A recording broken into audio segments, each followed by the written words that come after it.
Good morning. Good morning, everyone. It's Suzanne Taylor here for another edition of Friday Morning Coffee Chat. And today, get ready, watch out.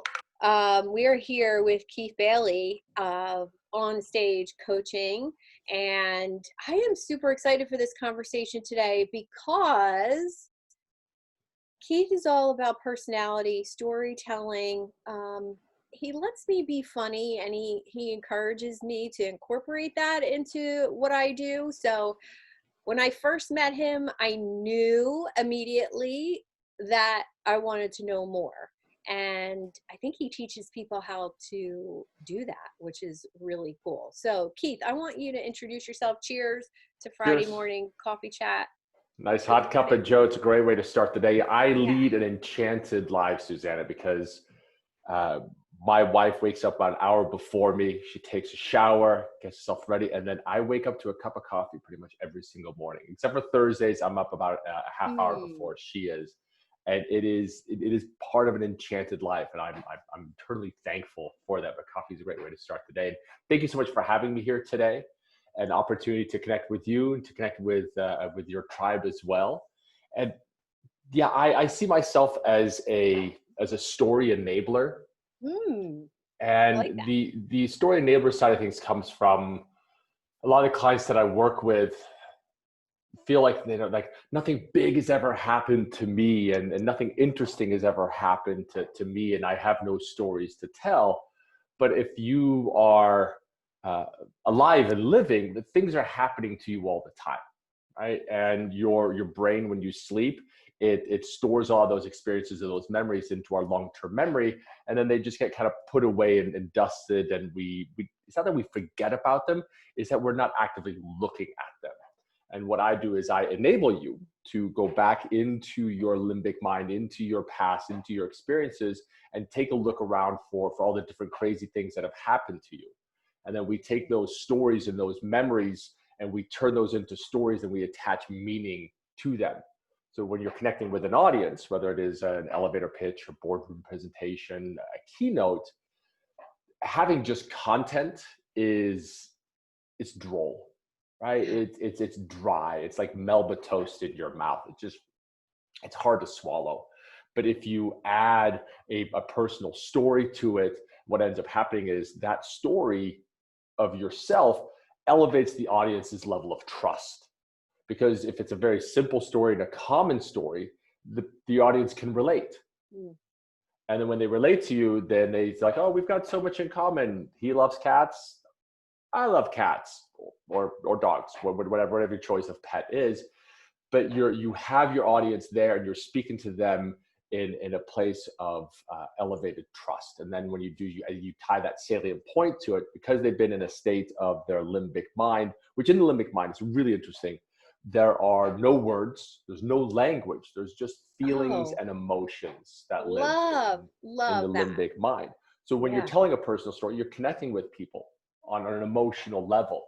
And then you're attaching that salient point to it, which takes them from their limbic mind to the neocortex, where you then imprint, and now you've got this connection. And what's really interesting about storytelling to content is the further the story is removed from the salient point that you're making, the greater the elasticity, because it has a certain level of absurdity to it.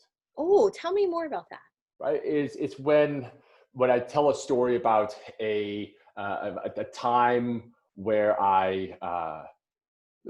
let me give you an example. I had a seminal moment in my life. It was in the fourth grade. I had to give a book report.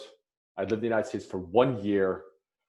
The teacher said costumes are optional. My mother is a phenomenal seamstress, and she was dedicated to making a costume for me. And I delivered what would today be very controversial book report on Christopher Columbus. And I showed up in purple tights and the big gold poofy pants and the purple shirt and the poofy shoulders and a hat with the purple feather in it.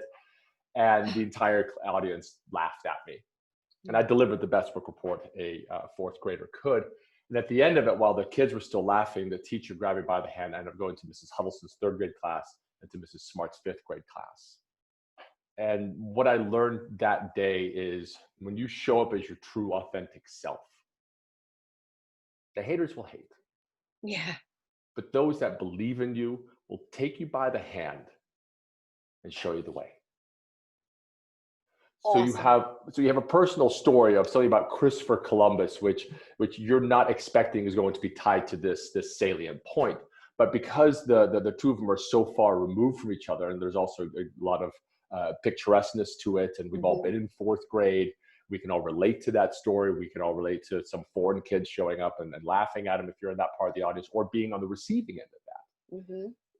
It puts you in an emotional state. Like you were transported for a moment back into fourth grade and you were there with me. And also because I told the story in real time. But the point that gets tied to it is far removed from what a fourth grader would be thinking.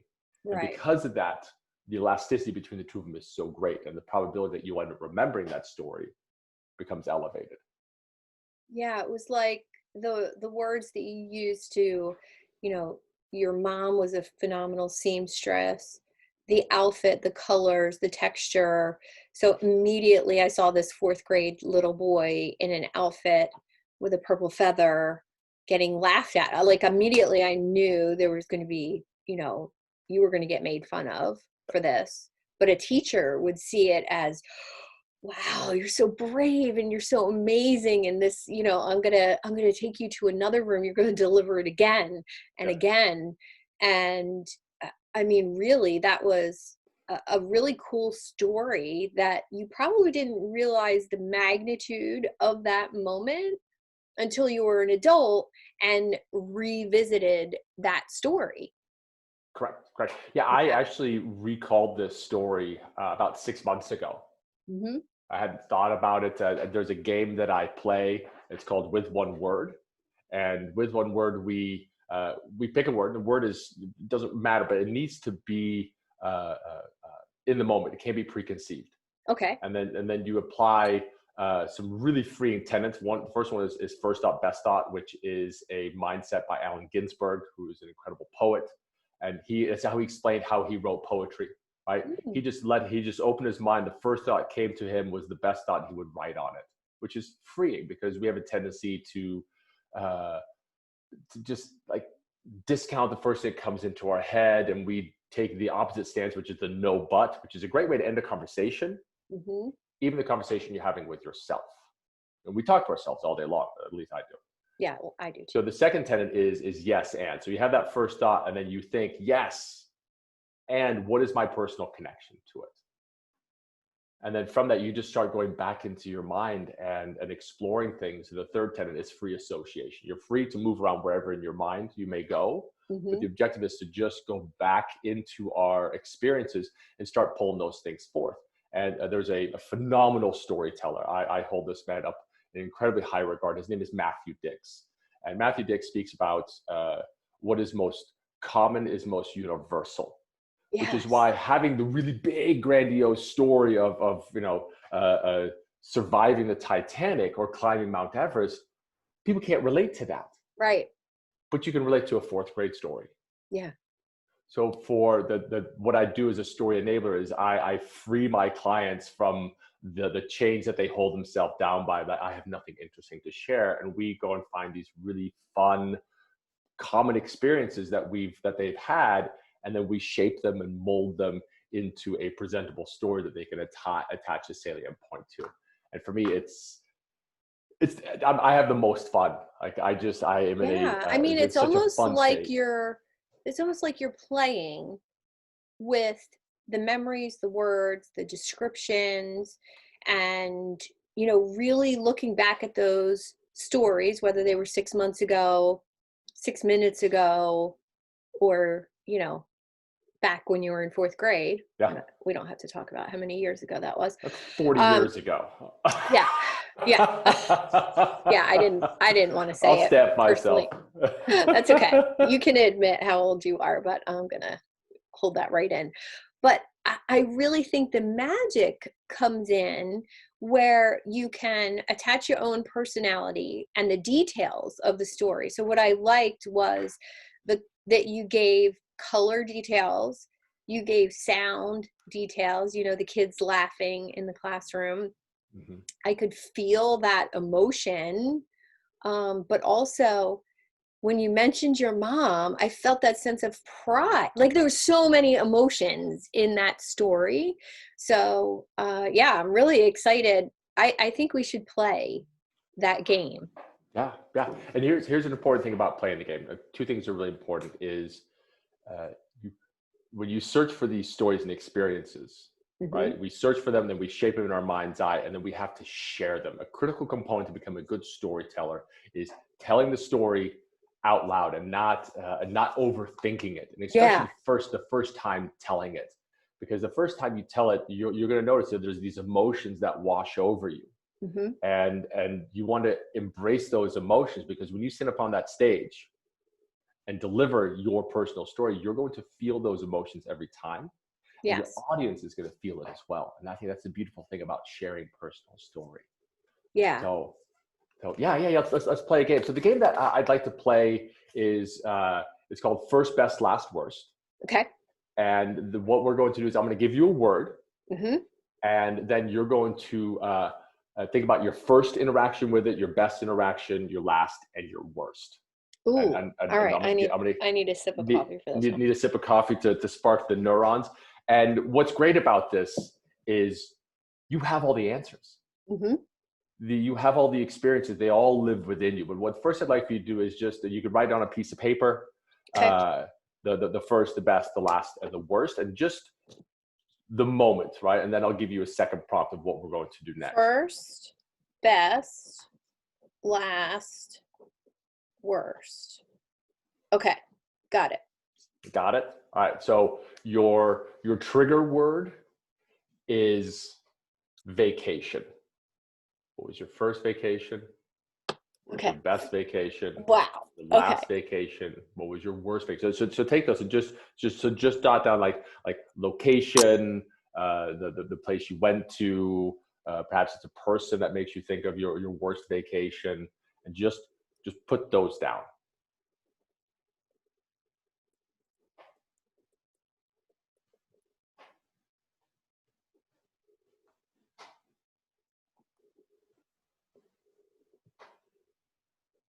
And a critical thing with all this also, Suzanne, is that the way that we play this is in a very shortened period of time. I'm only going to give you about 30 seconds to think of this because I don't want you to Hmm. overthink it. Right? And the chronological or that really wasn't my first vacation is Yeah. irrelevant. We just want to get something out. Okay. Next thing I want you to do is I want you to look at those four and I want you to think about something that happened on one of those vacations, a very Yeah. Got specific that moment. already. Got that. Yes. So Yes. I want you to focus in on that. I want you to, in your mind, relive that experience a little bit. So we've searched. Now we're going to shape, right? We're going to Yeah. relive that in our mind's eye. And I want you to format how it is you'd like to tell this story. And then lastly, we share. So Got it. please, Done. pray tell. Got it. Share. And here's the thing also, people think that personal stories, like I need to have a good 10, 15-minute story. No, you No. don't. You can tell a very impactful story in 30 seconds, a minute, 2 minutes. Okay. So take it away. All What right. you got? I'm excited. My first vacation that came to mind, um, I was 7 years old, and my mom and I were used to going to the beach for our vacations. I don't remember any of the beach vacations before that, but I remember this summer, my dad decided no beach. We're going to Skyline Drive in the car, which is, this long and winding trail through the Blue Ridge Mountains. And my mom and I rolled our eyes and we were like, oh my God, I can't believe we're going to go on a car trip. And so I remember really a totally different experience, different motels, different, a different place every night, really different experiences for me as a kid. And the single best memory was a gross hotel room, like really gross, but sitting on the balcony of that hotel room and feeding chipmunks by hand. That was the highlight of the vacation. That's wonderful. Yeah. Best Wonderful. vacation ever. 16 years old, went to St. John in the British Virgin Islands with my parents on a boat for 14 days. And on that vacation, I met a cute 19-year-old boy that I had a crush on. He didn't even know I was alive, but I had my first beer, and it was a Heineken that I shared with my dad. Quality. Yeah. Quality. Last vacation was a cruise with my family last October without my phone. So literally, I turned my phone off and it was just a camera. So I had no social media, no contact, no Wi-Fi for the whole entire week, and freedom. Amazing. And I did it again later that summer. Worst vacation ever was getting asked to go to Hawaii by an old boyfriend. And if you're watching, you know who you are. He asked me to go to Hawaii for a friend's wedding, and he kind of broke up with me when we were there, and it was the first guy ever to break up with me. I was always the dumper. No, the dumpy. Yeah. Yeah. So Hawaii is Those. forever lodged in my mind. Well, I think a trip to Hawaii will forever lodge in your mind.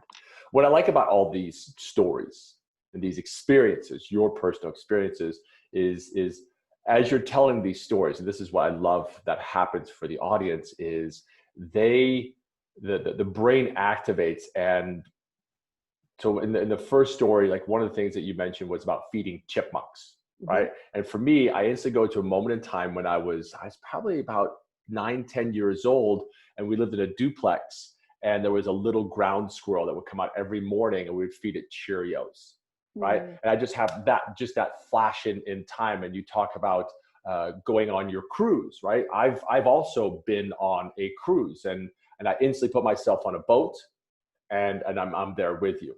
I also feel very blessed this year. Early the year, I had a chance to go to the British Virgin Islands. Yay! Right, and I put myself in that moment. And you talk about having your first beer, and I think about my first beer. Like all these things that you talk about that are so common are experiences you've had that we've all had as well. And everybody listening here today is going through those exact same things. And that's the power of sharing personal story. Is it allows us to relate to the person who is speaking. It elevates the levels of trust, and then you're able to attach a salient point to it, which really anchors. So I think the story you have about taking the cruise and disconnecting from the world, right? That is that short story you have right there is something that we could build out into a 10-15 minute conversation with your audience, and tying salient points to it. I'm sure that there is a change over time, right? Yeah. And a weaning off that you went through. And what did that feel like? And were you thinking? Were you sitting looking at your phone like, I just need to connect with the outside world? Or was there so much stimulus coming in because you were so free from it? And we can have an opportunity to tell that story, and then to reflect back and tie all these salient points that we want to share with your audience, because it is important for us in this time of hyperconnectivity to take time for ourselves and disconnect. So that story Oh, itself, we could absolutely. That's easily the one that take it to different stands out for me the most, because I think that's what most of my clients, most people that I know or I'm in contact with, they have trouble with that disconnecting piece. And I didn't really realize how much time I was spending, on my phone working when you're not really working. And day 3 of the cruise, my son said, "Where's your phone?" And I was like, "Oh, wow." I said, "What do you mean?" I said, "It's in my bag." He said, "It's always in your hand." I said, "Always?" He's like, "Well, maybe not always, but But always. always." And Yeah. so it was a huge, commitment before the vacation. Was felt very scary to say, I'm going to go on a 7-day cruise, not connect to Wi-Fi, not be in touch with anybody except the 2 most important people in my life. And it felt a little scary Mm-hmm. to disconnect like that. But then, rational Suzanne said, "There's nothing to be scared of. This will be freeing. This will be amazing. Your phone Yeah. can just be your camera." Yeah. And I think one of the takeaways, there's so many takeaways in this story, is we Yeah. look at the millennials and their technology, like they're always on their phones. Mm-hmm. We as adults are as guilty. There's Oh. a young 65-year-old lady that I take walks with on Wednesdays, and we just walk and we talk and we catch up and tell stories, we share stories with each other. But she has the Pavlovian response to her phone. She carries in her little fanny pack, and every time it dings, like just instant, no matter what she's doing, she instantly goes for her phone. Mm-hmm. And to me, I love watching people. That's a whole nother story. Yeah, that's a good one. But I watch that. I'm like, it's the technologies that are around us are age indiscriminate. Oh, right. Absolutely. They all speak to us on that tickle level of our mind, where it's very Pavlovian to just get into it. Yeah. So well, yeah. I remember when I got my parents their first phone, they were retired and living in Florida, and I wanted them to have at least one cell phone between the two of them, but I got them both one, and they didn't understand the concept of a cell phone. So neither of them would turn it on. They would only turn it on if they needed to use it. Yeah. And I'm like, guys, you're missing the concept. Like it's meant like for me to call you, or if something happens, somebody else can like turn it on and call me, or and they just thought it was ridiculous. And I look back at that, and there's really something freeing about going out without your phone. But nowadays, my son's 11, and when I was his age, I would leave the house in the summer, 9 or 10 in the morning, go to the swim club, go to the friend's house. My lunch was in my bike basket, and I wouldn't come back until 5 o'clock. Yeah. My mom had no idea where I was, what I was doing, like if I was coming home. She was just happy that you were out of the house. Yeah. And I think about that, and I don't know when I will be ready to just say go. Like go. And the world wasn't different then. As far as crime and, kids going missing, we just heard about it less. Yep.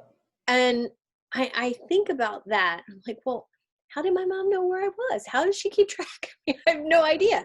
But there was also something about that time that was so freeing as a kid.